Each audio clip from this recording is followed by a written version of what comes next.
and MRI data and stuff. And so they developed it and they made these boxes. And so it was, the company was Voxel, so it's called a Vox box. Let me shut the light off here, it'll look more.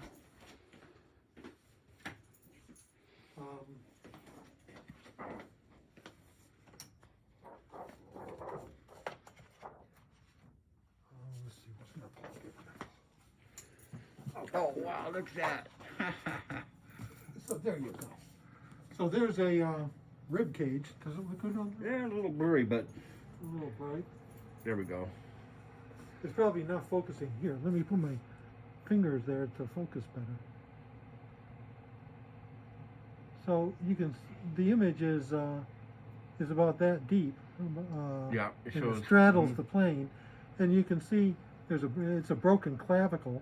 So this is looking up through the rib cage at the collarbone is broken, and if I turn the hologram around, because it's a hologram, I can do that.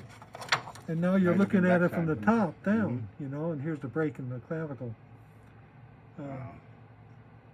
So they did three-dimensional, let me get another one for you. These three-dimensional x-rays, or medical images, I should call them. And they tried to make a business, but the business didn't succeed. And it changed ownership, and I ended up buying the rest of the remains of the business, Right. Which included all the boxes, the stock of all the boxes. So I've got like 75 to 100 of these boxes or parts for them, and all the screens. It's a special kind of screen. There's inside there's a light and a mirror, Right. and then a Fresnel lens, Right. and then a hologram optical element that sends the light down, and then a piece of 3M privacy film that allows the light to go down but blocks the light going straight through, so you're not looking straight at the light bulb. And then when you put a hologram, a regular transmission hologram on the front of that, it even though it's a white light source, it plays back a black and white image. It's Right. a bone white image that straddles the image like that. So it can be a fully dimensional black and white image. It's exactly what radiologists are used to looking at. So he got it through FDA approval and everything. Wow, no kidding. It never was successful. That's amazing why it wouldn't So be. I've got all the stock images and the remaining stock of images. I got 15,000 sheets of this kind of holographic film, green sensitive. 15,000 sheets. That's a lot. That's a lot of money a lot there. of holographic film, Yeah. and it still works. It's past its expiration date, but it still all works fine. And it's on polyester, thick polyester base, which is better to make Durable. holograms on, very durable. And I got the lasers and the tables and everything from the company. So that's what I'm doing here is rebuilding all the boxes. I got a dozen good ones so far. So I'm trying to put together as many good boxes as I can, and Yeah, those are sellable, absolutely, in my and opinion. then put them together with a good set of holograms. This is an automatic film processor that the company used because they would fill it up, and then they would just, it would take the MRI data. It would take about an hour to make it the master, and then you take the master and put it on the second table and make a hologram of that hologram in H2, and then they would, that's what you put on the box. Okay. And so they would just fill up the tanks of these processors, and so you would do your master shot, and then run it through the processor. And then it just copy it comes out dry at the other end, put it on the table, do another shot, run that through the same chemicals. Comes out dry. So in about 2 hours, you could go from your MRI to a three-dimensional image like that. Wow. And Totally. so this is the stock. All these boxes here is all the fresh film. 15,000. Wow. There's more boxes in the back. And these are the boxes. There's a light bulb here. Right. And then the mirror, and the light goes forward into the screen. You know how many mirrors I've collected like that out of television? Yeah, You know? I've got a box full of mirrors. Let me turn the light on back here. we set up here so that we could do this kind of photo processing. That's why we got the darkroom door on both sides like that. Ah, okay. So you could, and then this processor is plumbed in, but we never turned it on here because I just use the sink Right. to process. So and there's a print washer, so I can process up to 12 by 16. These are 14 by 17 is the size of the film. That's pretty good size, actually. Yeah. So I got more of the boxes here, a couple of offices. This is the stock of all the films that they made, all the masters that they shot.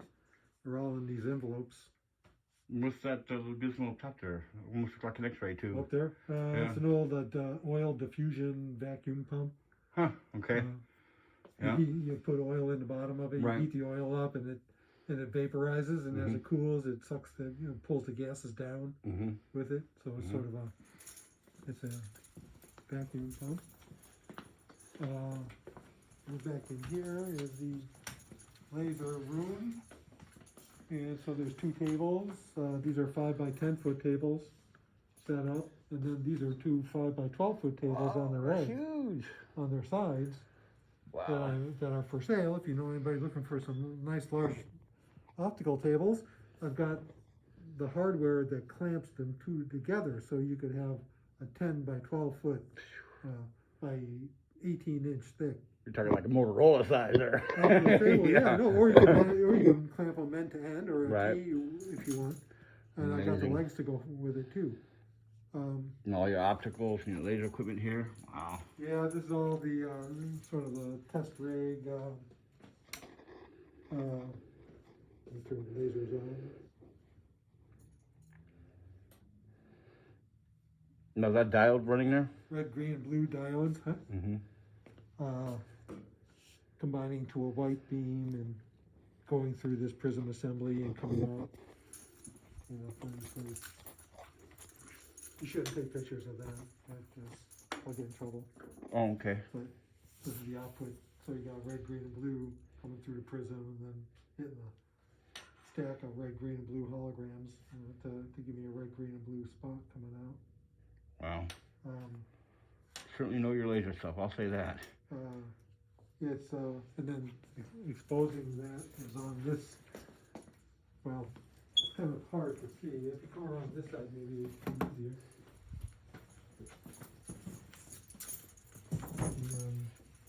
Boy, look at the size of that beam size. Yeah, big prisms. The lasers are. If you come over all the way back in here, you can see in this corner there's a 6-watt coherent Verdi laser. Wow. And then above that is a 150 milliwatt helium cadmium laser from Kimon.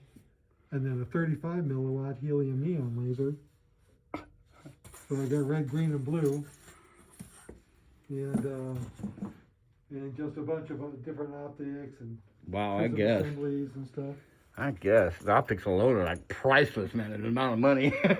Big prisms and big mirrors, inside here there's a couple of 17-inch mirrors. Was that like parabolic or? Yeah, parabolic. Wow, look at the size of that sucker. Yeah. Can't even see it. It's pretty dark in there, yeah. It's not much light. Wow. But so I've got the setup on the table, hardware on the table from a variety of different setups. I've been cleaning them so like a real I had another chore. one on this side too, so there's optics all throughout the inside of the table. Yeah. That's all just to do holograms, right? To make the hologram optical elements, yeah, that I'm doing here. And then over on this side, let me push this curtain out of the way.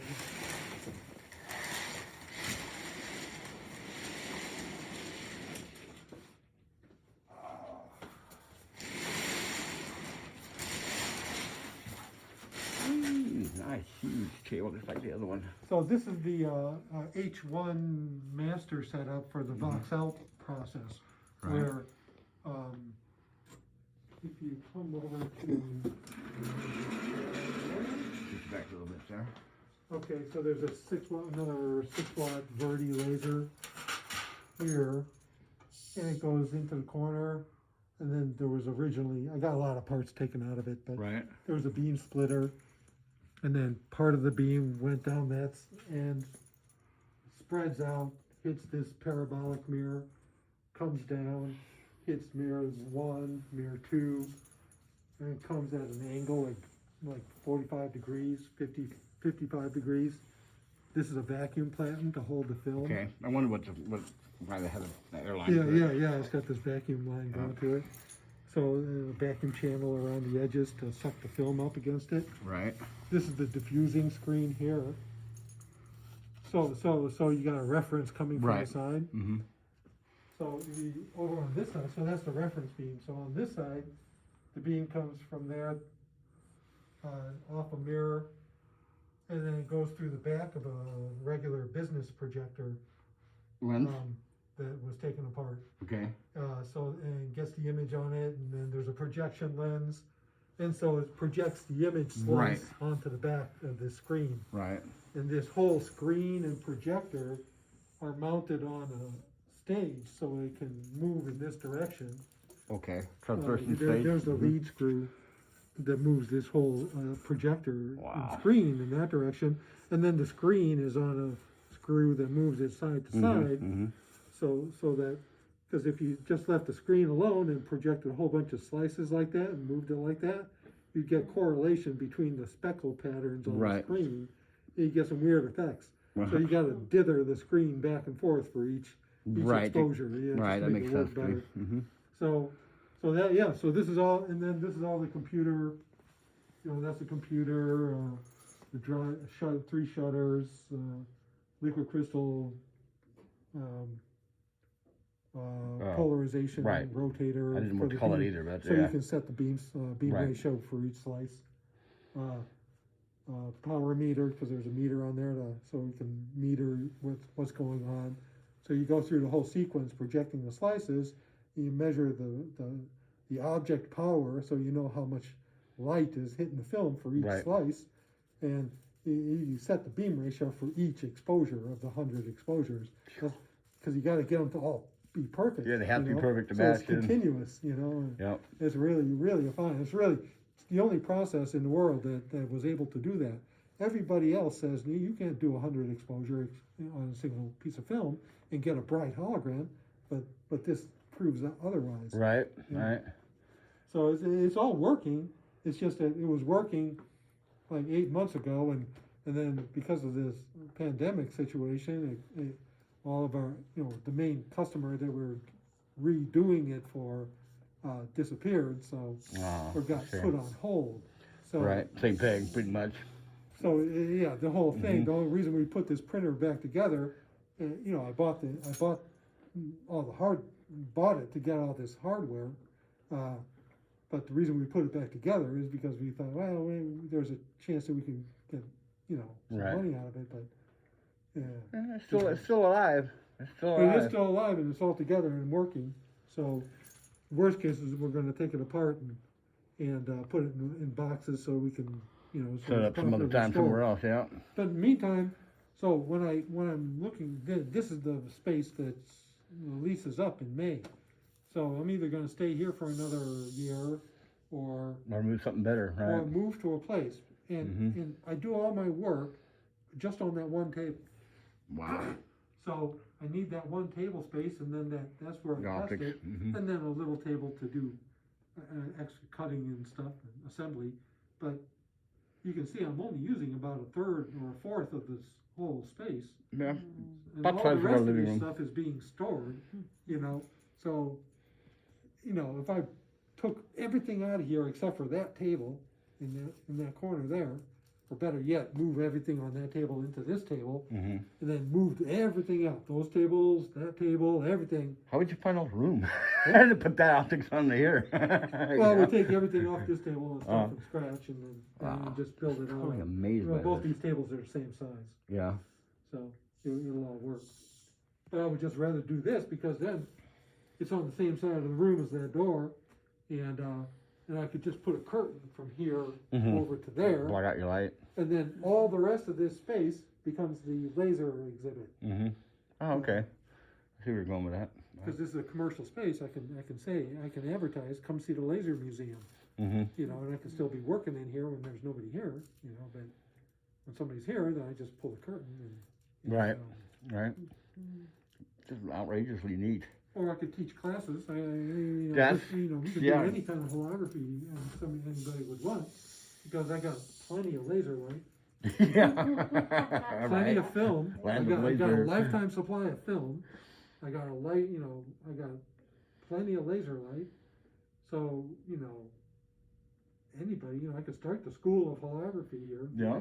I think that's an awesome idea. It'd be something I would be interested in. Well, the point is that, to you learn know, holography. there is, you know, there's a buzzword out there about holography and 3D imagery and stuff is out there.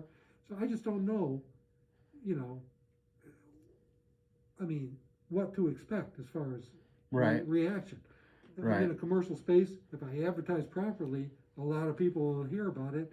I'll get swamped. I'll get booked. Yeah, more than you can know, handle, and more that's than I not can good handle. Then I still have my work to do. Mm-hmm. You know, Yeah. which is really it's a part-time job. So I got 50% of my time to spend on the laser museum. Right. The other 50% is I got a paid gig that's going to continue for the next 3 years. So it's a good time to do something with it. to do a marketing test Yep. with the laser with the laser museum. But I'm going to need help. Yeah. Well. Yeah. Absolutely. You know, see, that's why I was reaching out, is because I thought if I'm going to be either doing it small here, or better yet, finding a place that's twice this size, like say 3,000 square feet, Mm-hmm. and moving it all into there and having really an appropriate amount of space to do it, and having it close to Phoenix, close to, as possible to downtown or Tempe, so that. So, I'm sorry, I'm making it. You want to make it that? I'm making it. It's floating. Oh. It's floating on air table. Yeah, I see the That's tube. Yeah. Yeah. Hissing out. Yeah. There's little air compressors under there to keep it filled. Yeah. So if I'm going to do that, you know, it's like, I don't know, and if I advertise, you know, I'll get some range of people coming through, but I don't know how much. I don't want to advertise classes because I got to teach classes. I got to, you know, I got to prepare for that. You know, 101. You know. You know, if I you know, so I thought I'd reach out to anybody in the laser industry that's local. If I'm going to be doing this, if they're doing something that's synergistic with it, you know what I mean? It's like in looking for a way to do what they're doing better, you know, or more accelerated at the same time in the same way. And then I, you know, now is the time to put the feelers out there. So yeah, I agree with that. So that's why I contacted you. You know, it's like, well, you know, this is what I'm going to be doing locally. You know, you're the first one that should know. Well, Carl and the other laser guys, you know. And well, I could see you having your holography school, or laser art school, basically. You know, someone like me could teach them how to run a program, to make images, to project on a wall. Okay, you know, typical laser show, right? Yeah. Where you, on the other hand, are much more higher level of education and science of it. As an opportunity as well. In other words, why wouldn't it be advertised using lasers? You know, it's like if you're going to do that, why wouldn't it be you know, it could be an opportunity for doing shows. You know, it could be a venue. You know, if I find a place that's got that kind of an aspect to it. I don't know what's available out there. You know, it's like the pandemic has changed the commercial real estate significantly, and is still kind of shaken out. It'll take another 6 months or something, you know, for it to really hit. It'll get worse before it gets better. Right, yeah, right. Absolutely. It's a years-long thing, and so there's a lot of flux happening right now, and so I don't know what I'm going to run into. There's also schools, you know, that have planetariums that aren't being used. You know, it's like there might be an opportunity there To fill up one of those, yeah. Yeah. Or to move into something like that. So A I friend of don't know mine, what I'm going to find, but you know, friend of mine just out wanted the to be in forum touch. picked up when we were in Florida. Remember we went and saw that planetarium? One of the guys out the forum, runs the planetarium there somewhere in Florida. I don't remember where. He had picked up 5 planetarium projectors for free. They threw them away. Wow. Yeah, I was like, who? Well, there's a big planetarium collector in Phoenix here. It's like he's on the Photon Lexicon. Oh, I didn't know that. There's a planetarium section, I think, that he's posted in. I forget his name. I've never met him. Don't know who he is either. Yeah. Are you in the holography section of Photo Lexicon? Yeah. Yeah, I'm in there too, but it's like going to the yellow pages, you know. There's Yeah. there's a holography. There are 2 holography pages on Facebook. I don't know if you're on. No, I'm not in the Facebook, public. What do you call that? I hate leaving my name out there because people tend to abuse it big time, you know. Yeah, right. Well, And I got one of hard those to control universals. once it's out there. But Yeah, I have a universal last name, Parker. Yeah. Okay. Yeah. Right. And I've been pulled over by cops for simple going around the corner and the tire squeal a little bit going around the corner. And of course, get under control and everything. And they pulled me over. The next thing I know, they said, "Well, we have a warrant for your arrest for murder." Yeah. Yeah. And I'm like, "Well, it's the only thing that's safe is you're not black." Yeah. Yeah. And I'm like, "Oh, thank God for that." Yeah. You know.